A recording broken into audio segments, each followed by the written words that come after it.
Right, welcome back to part 2 of this, the 10th lecture in the experimental design and analysis section of Core Skills, and we were talking before the break about linear regression. So in the second part of the lecture I want to look in more detail at how we actually do linear regression using the Drosophila fruit fly example that I was already talking about. We're going to look at how to generate an analysis of variance table, an F statistic and a p-value, and then we're going to look at how we can use regression to make predictions. Okay, so if you remember back to analysis of variance, we created these ANOVA tables which contained information about sums of squares and ultimately allowed us to generate an F value from which we could calculate a p-value. Well, we're going to do the self-same thing with linear regression. So in the case of linear regression, we have a line in the table for the regression line, the line of best fit. We have a line describing the residual variation that's not explained by the line of best fit, and then we have the total variation at the bottom of the table. So we calculated that's the total variation around the mean of the data set, the total amount of variability there is in your data set, in our case the total amount of variation in longevity in fruit flies. So in my data set that was 112 if you take the difference between the mean and the data point and square it and add it up.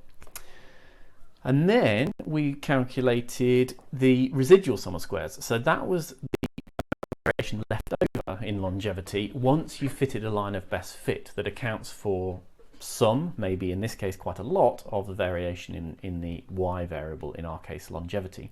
So in my case there was only 9.06 as a sum of squares residual left over once we put the line of best fit in, and from those two numbers we can calculate how much variation in longevity must therefore be explained by the line of best fit, and the answer is 102.94 here. Don't worry about the units here because they're in squared numbers which are a bit hard to get your head around, but think about the relative proportions. What we can see is that of the total amount of variation in the data set, the vast majority is actually explained or captured by that line of best fit. And that's something that seems unlikely if the null hypothesis is true. The null hypothesis says there's no real relationship here. The line of best fit is only coincidentally or randomly slightly better than the null hypothesis, the mean, in explaining the variation in longevity in the dataset.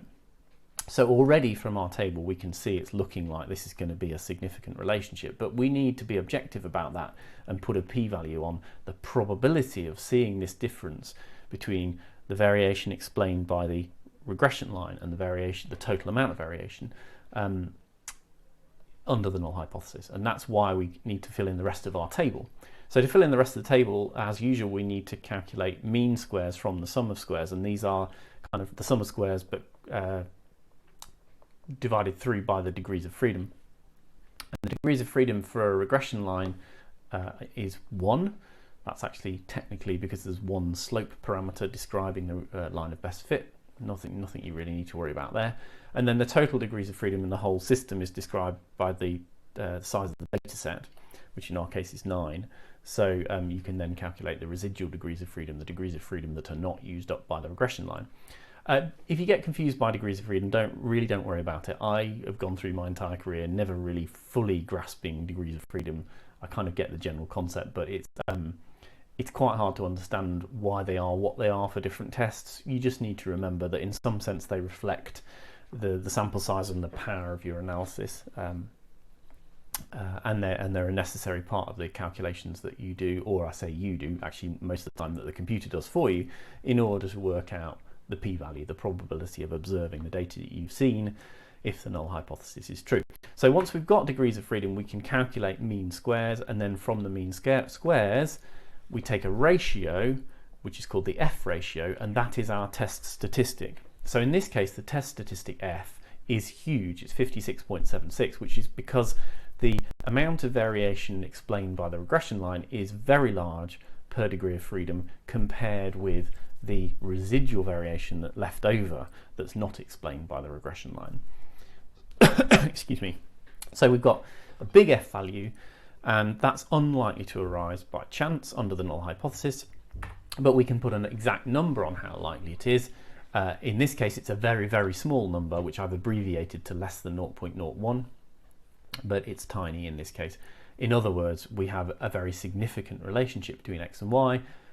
We have a data set which is very inconsistent with the null hypothesis, H0, so we're going to reject the null hypothesis and conclude that there is a significant trend. So great, we've shown that if you starve fruit flies, they live longer. And at that point you might be going, what? That sounds mad. It is actually the case. This happens with fruit flies, it happens with rats, and there's some evidence, although it's not very good evidence, that it probably happens in humans too. And so this is maybe one of the reasons why there's this fashion amongst some groups of people in the world to sort of to starve themselves, put themselves on low calorie diets for a chronic period, for a long period in their life, in the hope that they're going to live longer as a result. And we're not talking about here simply the fact that if you eat too much energy, you're going to get obese and suffer health problems. We're talking about, even compared with people of healthy weight, the more you restrict calories, or at least certainly for fruit flies, as I say, the evidence is a bit dodgier with humans, but the more you restrict calories, the longer the organism seems to live. There are actually sound evolutionary reasons to help us understand that relationship. So if you want to do our second year ecology module, you'll learn more about that. But of course, in humans, it's a much more complicated picture. There are lots of societal and cultural factors at work in determining diet and longevity. And certainly you're never going to find a medic who says, oh yeah, great idea, starve yourself and you'll live longer. I mean, not least because if you starve yourself, you're going to be miserable. So you're going to live a long, miserable life. I'm not sure anybody really needs to do that. Okay, so anyway, in a sense, this is just a way of explaining linear regression using an interesting example from the fruit flies. So we've got our nice significant result. What do we do next? Well, we can do more than simply say there is a significant relationship. One of the things we can do is explain how strong the relationship is. We can see from the variance, the sum of squares, that this is a strong relationship. We can actually quantify it simply by dividing the total sum of squares, by dividing the regression sum of squares by the total sum of squares to get a proportion or a percentage of variance explained. So in this case, 92% nearly of the variation in longevity in our fruit flies in this experiment was explained by the number of calories available, which is, I have to say, it's a simulated data set, so I'm not sure the relationship is really that strong in reality. And of course it depends a little bit where on the x-axis you explore things, as we'll see in a minute. So this value that we've calculated, the proportional percentage variance explained, is called R squared, sometimes capital R, sometimes lowercase r, and it's a really useful statistic, and you can actually calculate it in ANOVA as well as in linear regression. It's a useful way of explaining how important the relationships you've found are. The F statistic kind of does that as well, but is not so intuitive. The R squared number is kind of quite intuitive. It tells you, okay, 92% of variation in longevity in fruit flies is explained by the calories available in their diet. So it's just like R, Pearson's R in correlation. It's telling us about the strength of the relationship beyond simply whether or not the relationship is significant. So another thing we can do with linear regression is we can actually start making predictions about what we'd expect to see if we collected more data on Drosophila in our case in the future, because we've got this line of best fit, and the line of best fit allows us to mathematically describe the relationship between X and Y beyond simply having a hypothesis which is there is a relationship. We can say exactly what that relationship, or what our best estimate of that relationship is, and to do that we need the equation of our trend line. And if you remember back to GCSE maths, you should, if you did GCSEs, you should be able to remember that the equation of a straight line is typically characterized as y equals mx plus c. So the value in our case of longevity on the y-axis is determined by c, the intercept. That's what happens when you've got an x value of 0, plus some effect of x. So as x goes up, then we're going to see a change in y determined by m, the slope parameter. So if m is negative, then as x goes up, y is going to come down. If m is positive, the opposite will happen. So hopefully that's sort of vaguely familiar. And in our case, we can get the computer to tell us from a linear regression analysis what m and c are. So in the case of my data set, the slope is negative, as you can see from the downward sloping line. It's minus 1.3, and the intercept is 81.71.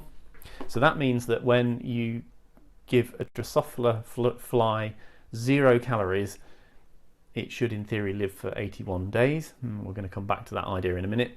But anyway, as you increase the amount of calories or joules available per gram, you're going to see a decrease in longevity of 1.3 for every joule per gram added to the diet.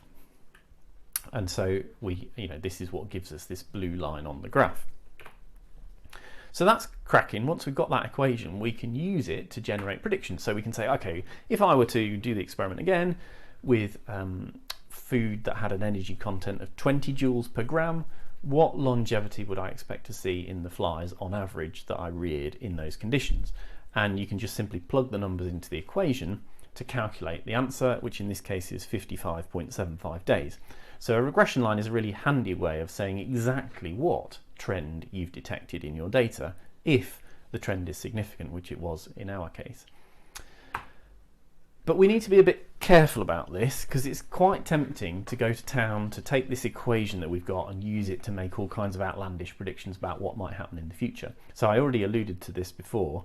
You could in theory predict what you'd expect to see when you gave fruit flies 0 calories per gram. And according to the line of best fit, the expectation is going to be that the fruit flies live a long and healthy life of around about 80 days when they've got absolutely 0 energy food available. And if you think about it, that seems rather unlikely. Organisms can't generally survive without energy. So the idea that an organism with no energy will live even longer than an organism that's half starved doesn't make a lot of biological sense. But our analysis has told us that this is true, hasn't it? Well, no, because what we've got from the analysis is what the trend is within the limits of the data that we had.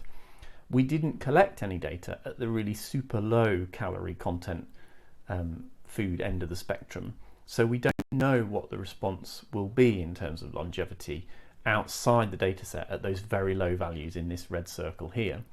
So everything that we know about the biology of organisms suggests that this relationship cannot carry on as a straight line. Instead, what must happen is you must get to a point where the line drops down to 0, because when an organism is literally starving, it has no energy, it tends to die. So we be very careful about making, well, you wouldn't make any predictions beyond the data set.